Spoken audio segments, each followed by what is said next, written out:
Queria então convidá-lo para que abrissem a palavra do Senhor. Lucas capítulo de número 9, versículo 57 até o versículo de número 62. Lucas capítulo 9, 57 a 62. Nós temos estudado uma série sobre as parábolas de Jesus, titulada As Histórias do Meu Salvador. E até aqui a gente viu como que o Evangelho, ele é um Evangelho gracioso. Como o Evangelho é um Evangelho em Cristo Jesus estendido a todos. Nós vimos esse Evangelho sendo apresentado a homens, sendo apresentado a mulheres. Nós estudamos parábolas que eram parábolas grandes, histórias grandes. Nós estudamos parábolas que eram histórias pequenas dentro de textos maiores, que Jesus trazia uma explicação a fim de esclarecer o seu ministério, o Evangelho. E hoje a gente vai ver um texto onde nós temos duas parábolas bem curtas, são ditos parabólicos, e a gente vai agora se voltar para um outro aspecto do ministério de Jesus. Até então nós temos visto sobre o Evangelho de Cristo, sobre o que é esse Evangelho. Agora nós vamos lidar com uma questão que ela é extremamente importante para os nossos dias, que é o ser discípulo de Jesus. Porque Jesus está até então pregando o Evangelho da graça, e esse Evangelho ele atrai multidões. É tanto que por vários momentos nas Escrituras, sobretudo os evangelistas nos apresentam Jesus sendo espremido pelas multidões. As pessoas estão curiosas, afinal agora há um mestre diferente, há um mestre que é poderoso, há um mestre que pode curar, há um mestre que faz com que os pães sejam multiplicados. Quem é esse mestre? Quem é esse Jesus? Há alguns que dizem que ele é um grande rei e que ele vai então trazer um reino diferente. E as pessoas estão curiosas em relação a esse respeito. E agora as pessoas estão se aproximando de Jesus. A cada cidade que ele passa, novas pessoas estão caminhando agora, querendo ouvir as suas palavras, querendo andar com Jesus. E é diante dessa realidade que Jesus apresenta-nos o texto que nós iremos ler nessa manhã. Eu queria chamar a atenção então das crianças, para que pudesse observar algumas coisas. As maiores eu queria fazer um pedido aos pais. Queria que os pais pegassem aí a prancheta da sua criança e escrevesse 3 perguntas, tá? Que eu queria que as crianças maiores respondessem. A primeira pergunta é: quantas pessoas levantaram a mão dizendo assim: Senhor, eu quero seguir o Senhor? Então o texto vai apresentar algumas pessoas que foram voluntárias para esse ministério de ser um discípulo ou uma discípula de Jesus. Então quantas pessoas o texto apresenta? Quantas pessoas? O texto também nos apresenta que Jesus é quem chama, que são recrutadas por Jesus. Então essa é a segunda pergunta. Terceira e última pergunta, segundo o texto: quantas pessoas no final da história, então, seguem a Jesus? Então, no final dessa história que nós vamos contar, quantas pessoas elas seguem a Jesus? Então, eu queria que as crianças maiores, então, por gentileza, respondessem essas 3 perguntas. Antes disso, eu queria apenas que você desse uma olhada aí para o seu texto, para que você observasse algumas coisas. Nós temos aí, na verdade, um texto que é dividido em 3 estrofes. Então, você tem 3 estrofes, são 3 histórias rápidas. A primeira e a terceira, elas estão ligadas por alguns laços especiais. Então, em primeiro lugar, ambas, olha a dica aí para as crianças, ambas há uma atitude voluntária para o discipulado, ok? É a pessoa que se oferece. Isso é um detalhe. A primeira história, e ainda também a terceira, ela ainda também é unida por uma outra coisa interessante. Jesus apresenta o custo do discipulado por meio de uma pequena parábola, um dito parabólico. Na primeira, essa parábola está ligada à natureza, como a gente vai ler e vai perceber.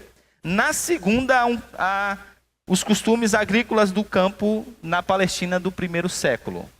Então, elas estão unidas por isso. Ao mesmo tempo, tanto a primeira história como a terceira e última história, elas não são idênticas, apesar de serem bem parecidas.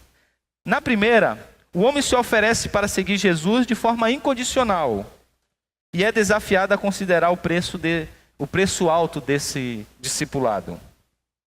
Na segunda, ou na terceira, melhor dizendo, o voluntário, ele já sabe, ele parece saber o preço do discipulado, mas ele oferece para seguir Jesus uma condição bem específica. Então, observe vocês, se a gente fosse estruturar esse texto, seria mais ou menos assim. Primeira estrofe, terceira estrofe. E aí no meio dessas duas tem uma estrofe logicamente intermediária, né, porque está no meio. E nessa estrofe do meio não há então uma parábola. Só há uma parábola, só existe parábola na primeira e na terceira. A do meio é uma convocação de Jesus e um diálogo, tá? Sabedores disso, eu queria então que você olhasse aí para o seu texto, para que a gente pudesse então lê-lo. Quando andavam pelo caminho, um homem lhe disse: eu te seguirei por onde quer que fores. Jesus respondeu: as raposas têm as suas tocas, e as aves do céu têm os seus ninhos, mas o filho do homem não tem onde repousar a cabeça. A outro disse: segue-me. Mas o homem respondeu: Senhor, deixa-me primeiro sepultar o meu pai. Jesus lhe disse: deixe que os mortos sepultem os seus próprios mortos. Você, porém, vá e proclame o reino de Deus. Ainda outro disse: vou seguir-te, Senhor, mas deixe-me primeiro voltar e despedir-me da minha família. Jesus respondeu: ninguém que põe a mão no arado e olha para trás é apto para o reino de Deus. Vamos orar? Baixe sua cabeça, vamos pedir ao Senhor que nos ajude, que fale as nossas vidas e ao nosso coração. Deus bendito, desvenda os nossos olhos para que tenhamos condições de contemplar as maravilhas da tua lei. Fala as nossas vidas, Pai, fala ao nosso coração. Desperta-nos por meio da tua palavra. Nós reconhecemos a nossa incapacidade de expor a tua palavra, de entender a tua palavra. Por isso nós queremos suplicar a ajuda do teu Espírito Santo. Queremos te pedir, ó Deus, que na sua instrumentalidade o Senhor desvende os nossos olhos, abra a nossa mente, para que nós tenhamos condições de com clareza compreender a boa nova do teu evangelho e sobretudo o custo do discipulado. Fala as nossas vidas, Pai, fala ao nosso coração, porque nós queremos ouvir a tua voz e nós precisamos ouvir a tua voz. Nós te pedimos isso em nome de Jesus. Amém. Após alguns minutos de pregação, o pastor já está com uma voz cansada, o suor já desce pelo seu rosto. Ele então faz um sinal para o tecladista e ele logo toma o seu assento. E ele começa então a cantar e tocar uma música que leva bastante a reflexão em um tom mais baixo. Enquanto ele canta essa música, o pastor então começa o apelo. E ele começa falando coisas genéricas, coisas que todas as pessoas estão passando, talvez, e sofrendo. E sem ao menos ter falado sequer sobre Cristo no seu sermão, ele convida para que as pessoas venham à frente para poderem aceitar a Jesus.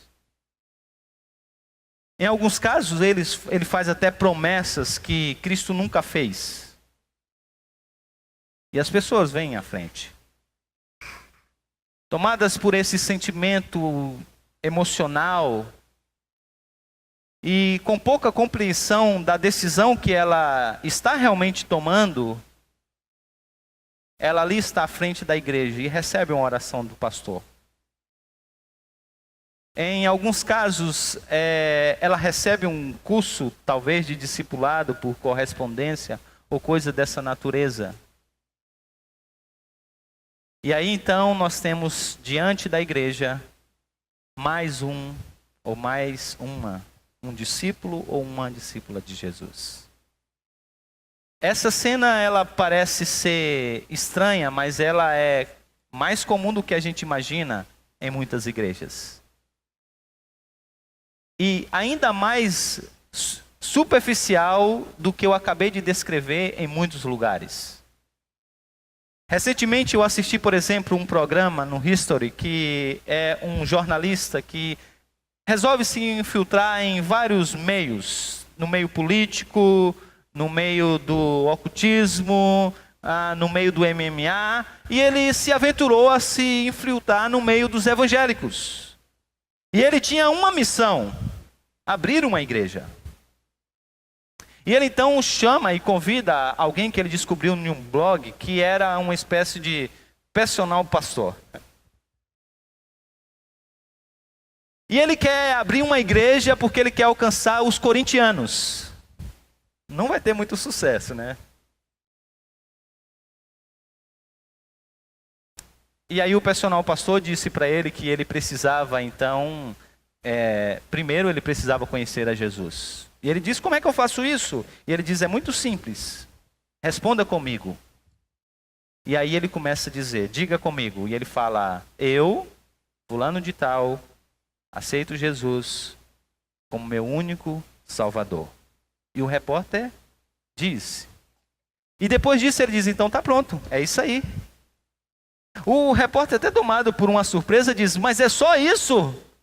E ele diz: agora você pode pregar o evangelho.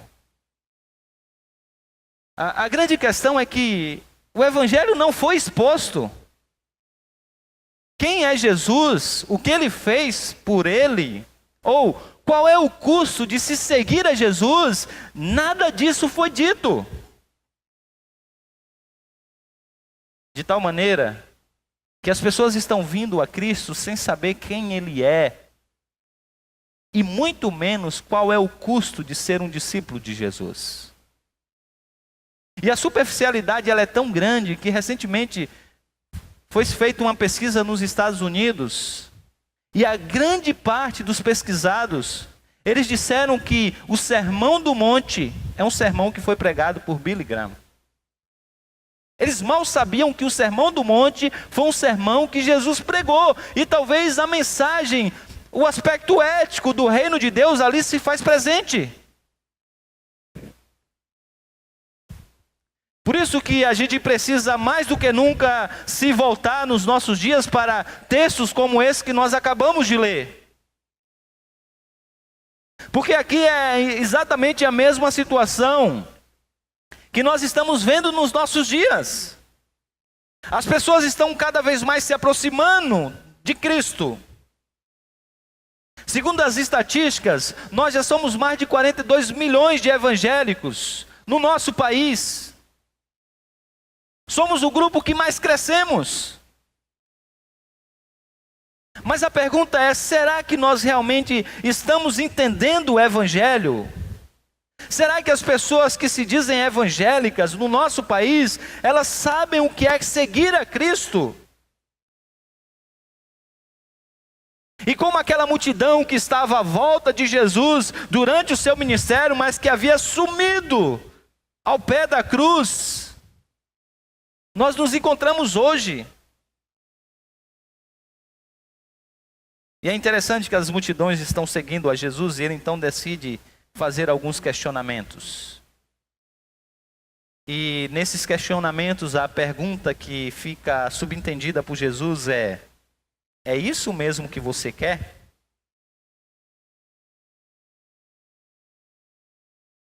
E aí Jesus então nos apresenta 3 personagens. O primeiro deles é aquele que diz assim, ele levanta a mão e ele diz: Senhor, eu vou Eu estou com você para o que der e vier. Eu estou contigo e não abro. É isso que o texto nos apresenta. Eu te seguirei por onde quer que fores. É claro que alguém dizendo uma declaração dessa, uma profissão de fé dessa, nos nossos dias seria momento de nós darmos talvez aí um glória a Deus. Talvez o pregador diria assim: vamos dar um aleluia, irmãos. Mais um. Todavia, Jesus, que conhece não apenas a ação, mas que sonda o coração, Jesus então faz alguns questionamentos. E ao que parece, a resposta que Jesus dá a esse discípulo voluntário, parece que não, Jesus parece não concordar com a sua disposição. Isso porque ele era um idealista, mas alguém que queria Jesus como meio e não como um fim último. A resposta de Jesus nos traz essa mensagem. Porque Jesus olha para ele e diz assim: olha, as raposas elas têm o seu lugar, a sua casa. Os pássaros têm os seus ninhos, e há uma versão inglesa que traduz isso aqui até mesmo por puleiro. E eu acho que é uma tradução talvez até mais fiel àquilo que o texto quer dizer, porque o ninho é uma habitação temporária, e ao que parece Jesus quer dizer de uma habitação permanente, de um lugar permanente de refúgio. Mas Jesus diz: mas o Filho do Homem, ele não tem sequer onde reclinar a cabeça. O que Jesus quer dizer com essas palavras? Jesus quer com essas palavras tirar da mente daquelas pessoas que estavam ali à sua volta, e sobretudo de modo particular, daquele discípulo que se voluntariou para segui-lo, de que o seu reino é um reino de outra natureza. As palavras que nós lemos no início desse culto de Daniel, capítulo de número 7, versículo de número 13 e 14, eram palavras que foram mal ou más interpretadas. Totalmente mal interpretadas por muitos. Não foram poucos que confundiram o reino de Cristo com o reino desse mundo. Eles esperavam uma espécie de segundo Davi, de alguém que viria tirar toda, libertá-los e trazer prosperidade.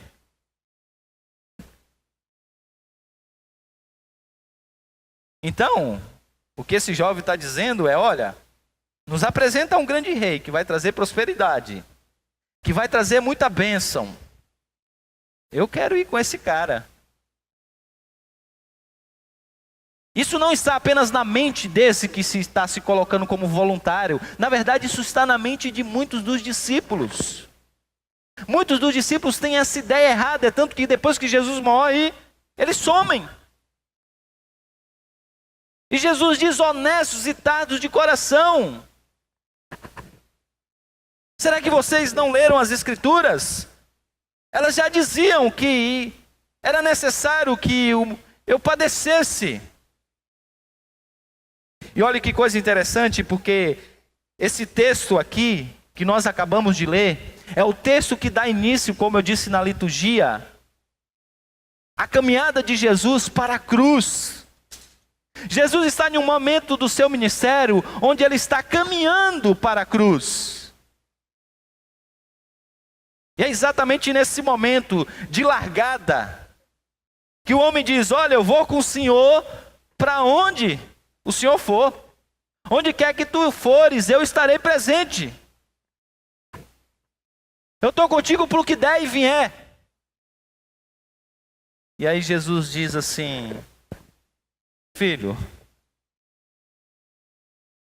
será que realmente você está comigo?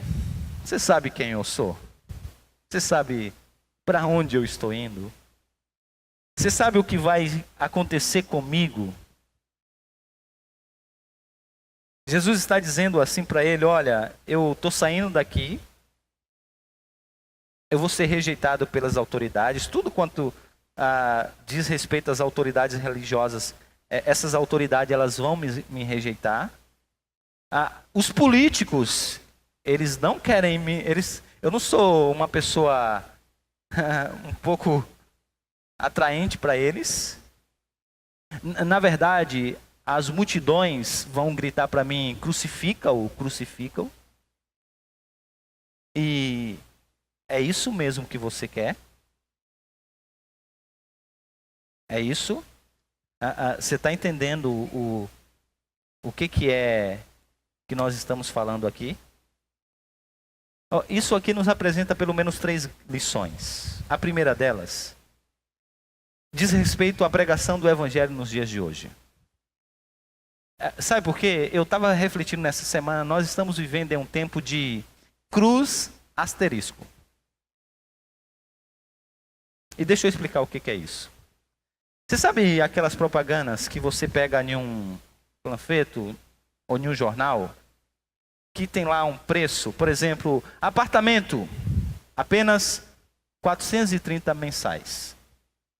Aí, nesse 430, lá no último zero, que é menor ainda, que o 430 está enorme, mas no último zero, que é menor ainda, tem um asteriscozinho. Aí, quando você pega logo de início aquilo ali, isso na televisão é pior ainda, que passa mais voando ainda.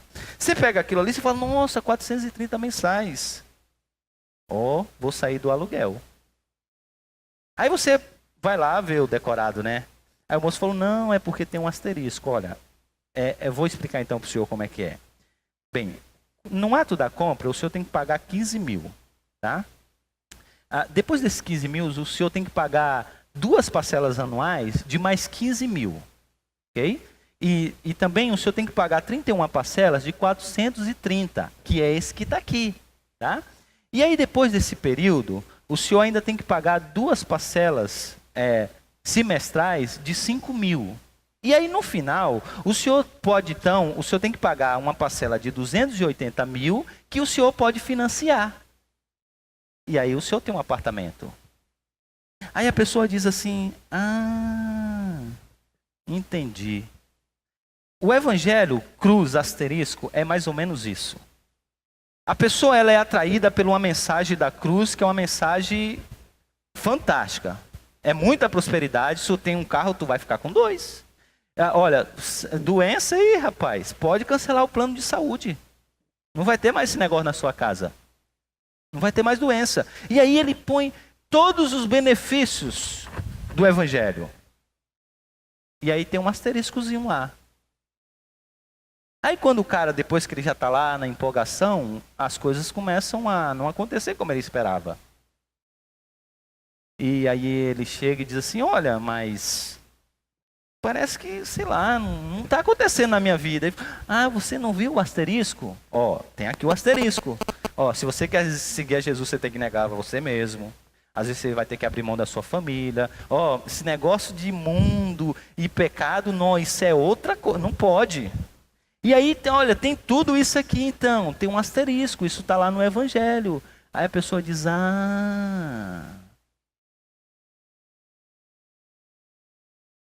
que Jesus está fazendo aqui é pregar um evangelho sem o asterisco. É isso que Jesus está fazendo. Jesus está dizendo assim: é isso aqui que é o evangelho. O meu reino é isso aqui. E pensando de forma muito presente nesses meus últimos dias de vida, o que te espera é exatamente isso.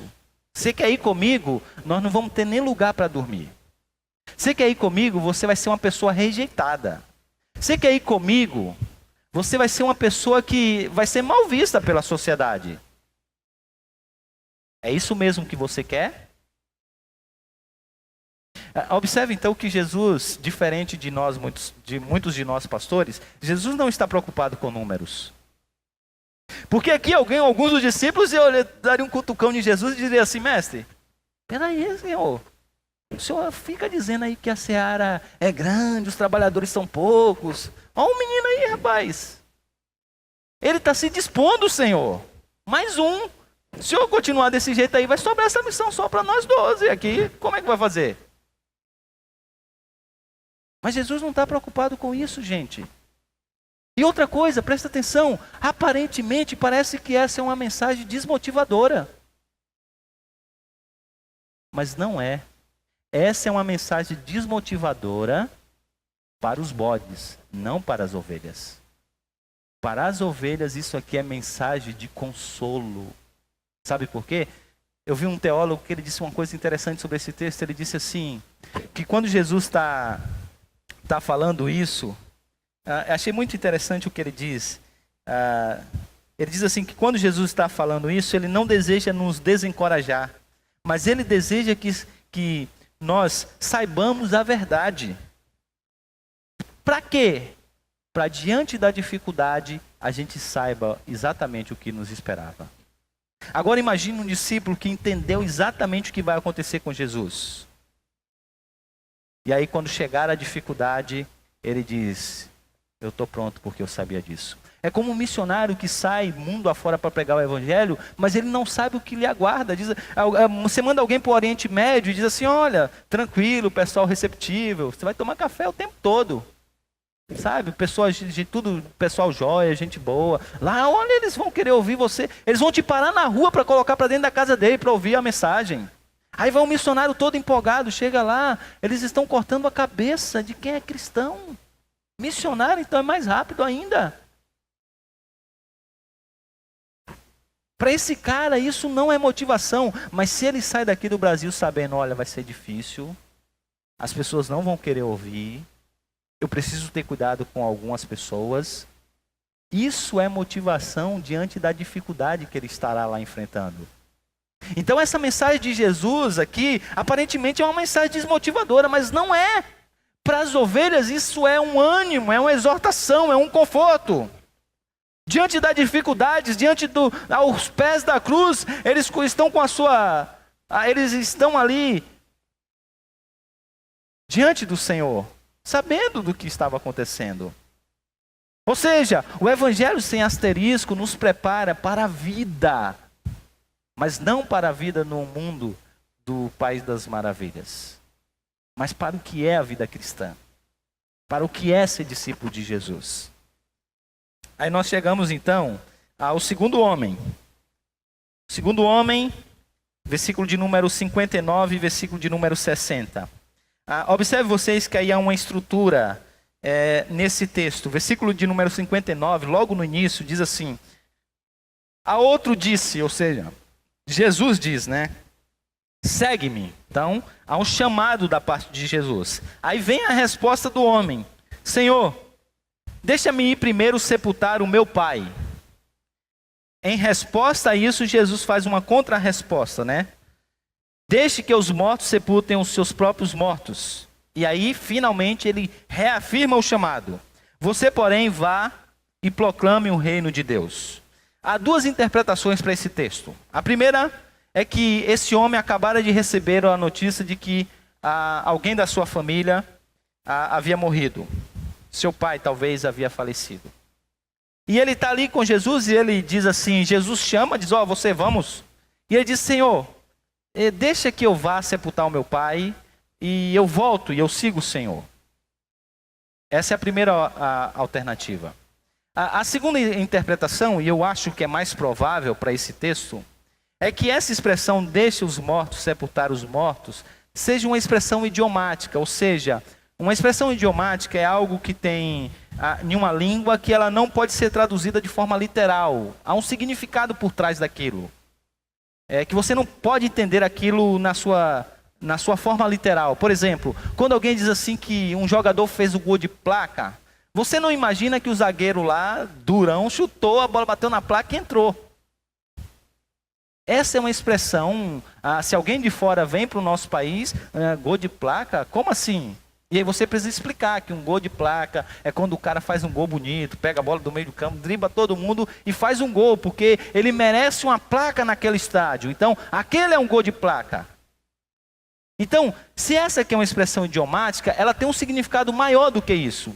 E segundo muitos estudiosos, essa expressão significa sepultar o pai, traria a ideia de deixa eu ir para casa e eu viver com os meus pais até que eles morram, e aí então eu vou e te sigo.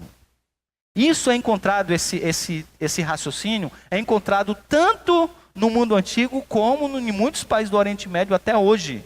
Eu li, por exemplo, a história de um general que trabalhava no Oriente Médio e ele conhecia um rapaz lá, um nativo tão inteligente, um menino tão capaz, que ele fez os contatos que ele tinha no seu país e ele conseguiu uma bolsa de estudo em uma universidade famosíssima na Inglaterra.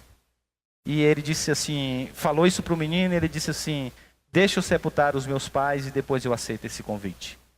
E sabe quantos anos tinha o pai dele? 40 anos. Então, sepultar os pais deixa eu estar com o da minha família, e aí então eu vou e te sigo. Então, essa seria então uma expressão idiomática. Essa seria uma ideia que traz a seguinte informação.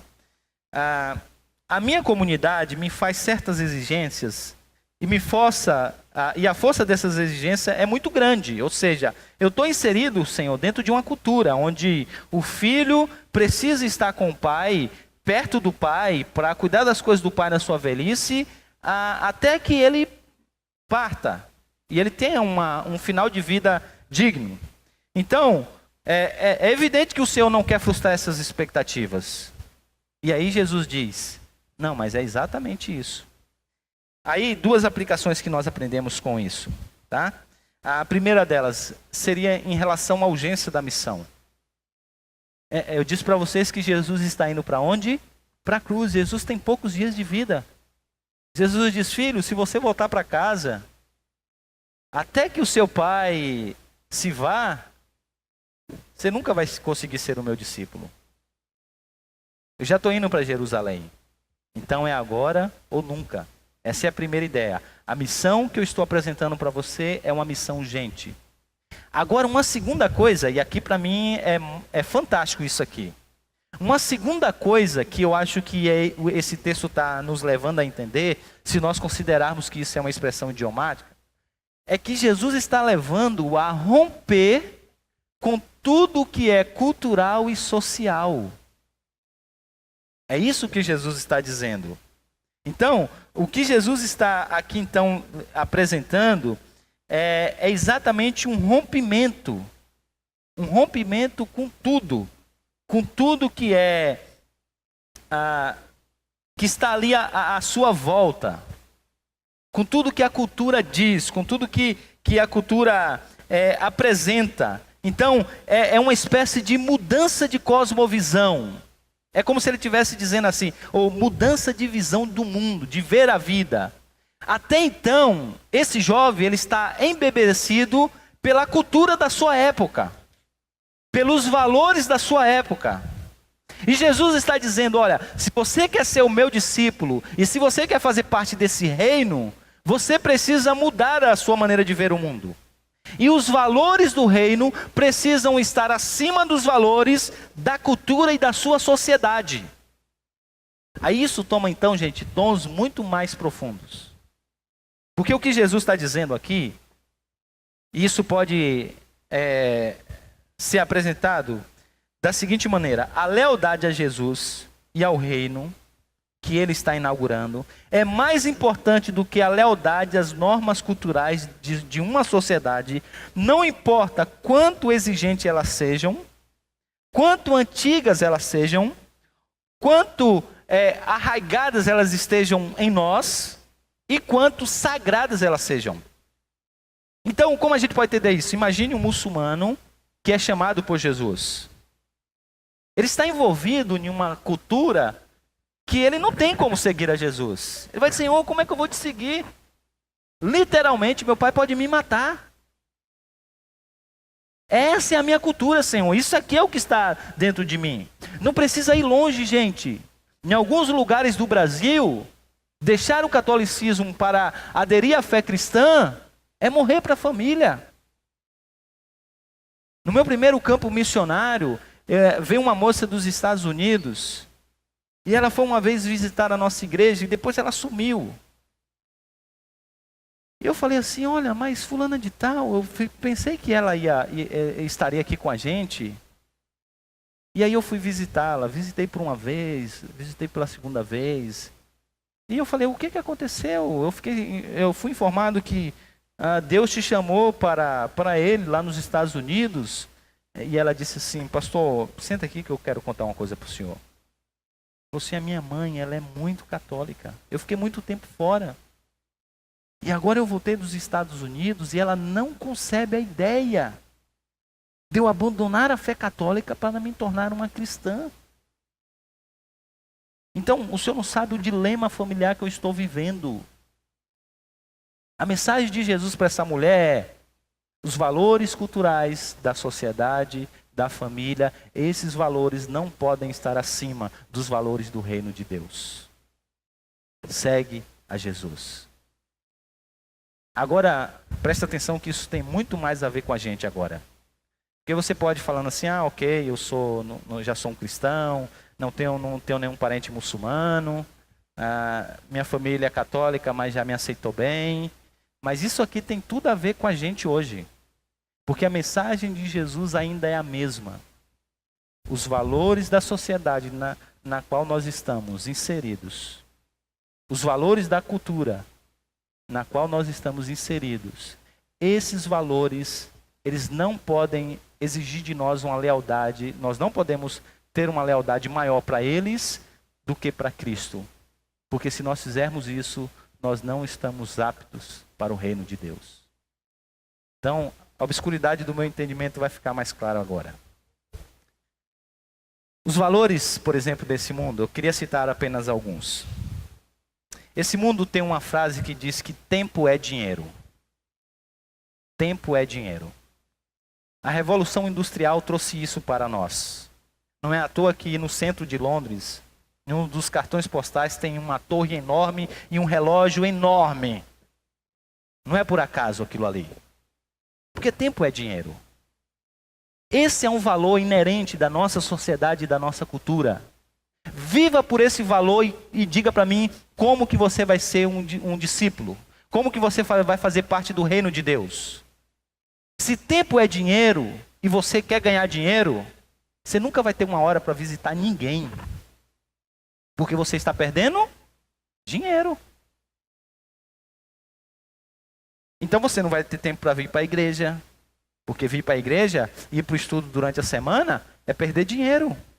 Você não vai ter tempo para as coisas de Deus. Você não vai ter tempo para a sua vida devocional com Cristo. Você não vai ter tempo para estar com Cristo. Porque estar com Cristo é perder dinheiro. Porque time is money. Tempo é dinheiro. Então, a lealdade a esse valor vai impedir que você seja um discípulo. Você não vai ter condições. O nosso mundo diz ainda, sabe o quê? O nosso mundo é um mundo extremamente narcisista. Eu estou quase saindo do Facebook por isso. Eu não aguento mais aquela tal de selfies. Ninguém nem tira mais foto do outro, tira de si mesmo. E é só... Eu li a entrevista de uma mulher que ela disse assim que ela tinha inveja do perfil dela do Facebook.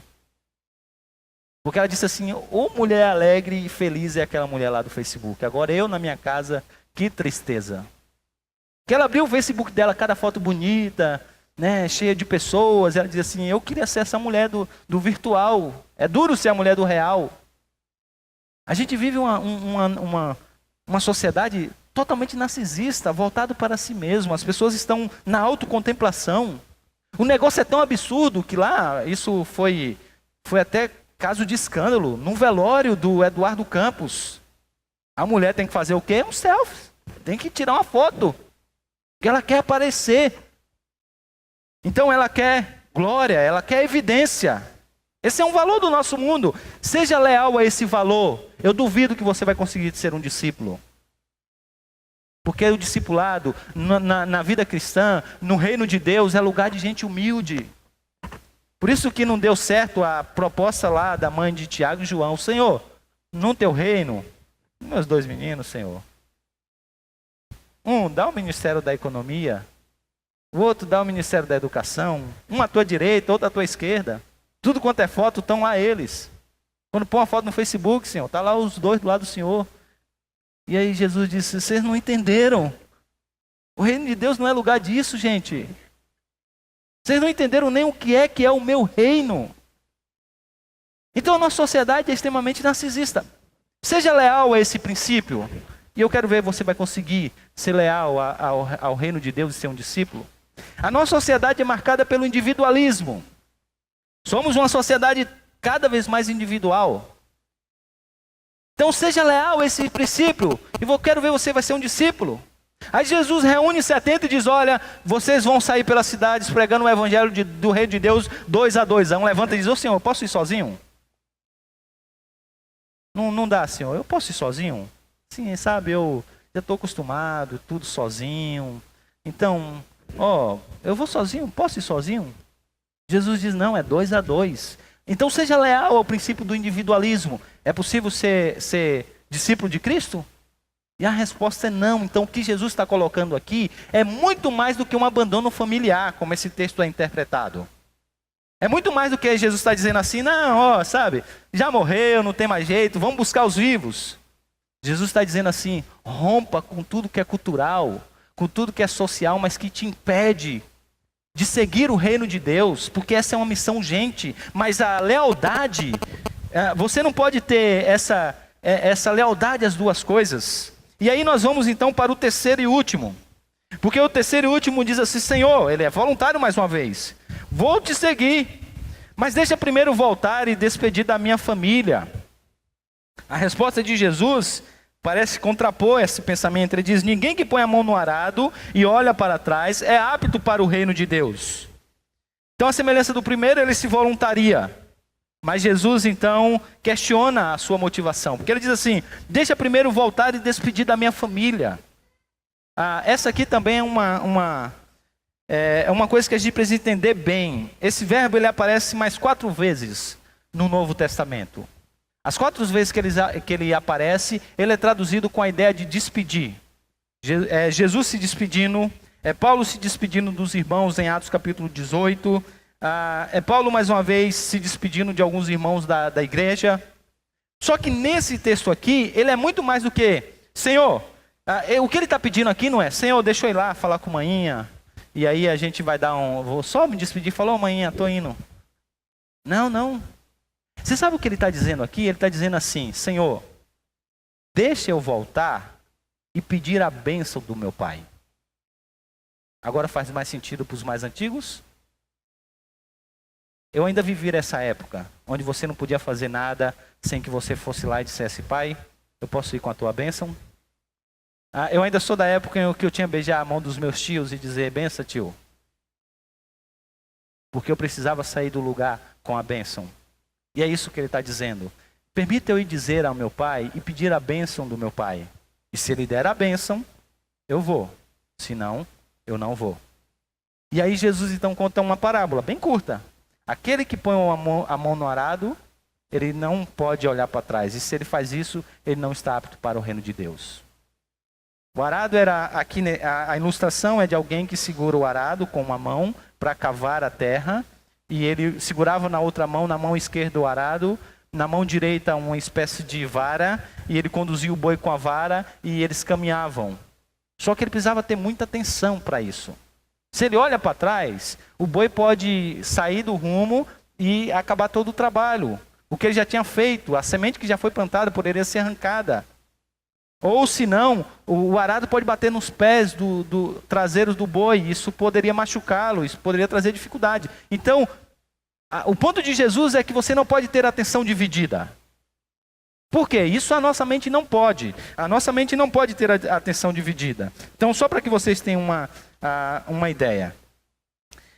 Uma pesquisa mostrou que é um grande problema ter uma mente dividida. Falar ao telefone e mandar MSS distrai o motorista e pode aumentar 400% o risco de acidentes. Isso é uma pesquisa do G1. Okay? O governo americano estima que 5.870 pessoas morreram e 500 mil foram feridas por causa de distração no trânsito. Uma das maiores causas de acidente hoje é a distração. É pegar o celular e mandar mensagem. Porque a sua mente não consegue concentrar em duas coisas. O que Jesus está dizendo então aqui? Jesus está dizendo que ele não pode ter a atenção dividida. Em outras palavras, você não pode servir a 2 senhores. Porque ou você há de aborrecer a um, ou você há de aborrecer a outro. Ok? Mais uma vez, isso aqui é colocado para a família, mas a implicação é muito maior. Tá? Isso pode ser o dinheiro, que Jesus coloca em outro lugar. Isso pode ser qualquer outra coisa. E aí Jesus então encerra dizendo o seguinte, que Jesus encerra e a gente pode aprender a aplicação da seguinte forma, que o que Jesus está colocando para esse homem aqui é que ele não pode ser uma pessoa importante. Ele tem que ser a pessoa mais importante. O que Jesus está dizendo aqui é que eu e você, nós não podemos ter Jesus como algo importante na nossa vida. E aí a gente divide essa lealdade com tantas outras coisas. Ele é o mais importante. Ele é tudo que nós temos. Ele é a quem nós devemos a maior lealdade. E não há uma segunda lealdade. Por isso que a gente cantou, buscai primeiro o reino de Deus e a sua justiça. Tudo mais, isso aí deixa com o Senhor. O que cabe a nós é buscar em primeiro lugar o seu reino e a sua justiça. Ser discípulo de Jesus é isso. É buscar em primeiro lugar o reino de Deus e a sua justiça. Vamos orar? Senhor, nós pedimos a tua ajuda. Porque realmente é difícil seguir ao Senhor. E não há nós em força para tal ato. Pedimos que o Senhor tenha misericórdia de nós, que o Senhor nos ajude, Pai. Nós queremos, diante dessa mensagem desafiadora, dizermos que nós queremos ir contigo, por onde quer que tu fores. Porque nós queremos, de fato, entendendo o que é ser discípulo, queremos pagar o preço de viver para o Senhor e para a glória do teu nome. Dar, ó Deus, que sejamos leais somente a ti. Ajuda-nos, em nome de Jesus. Amém.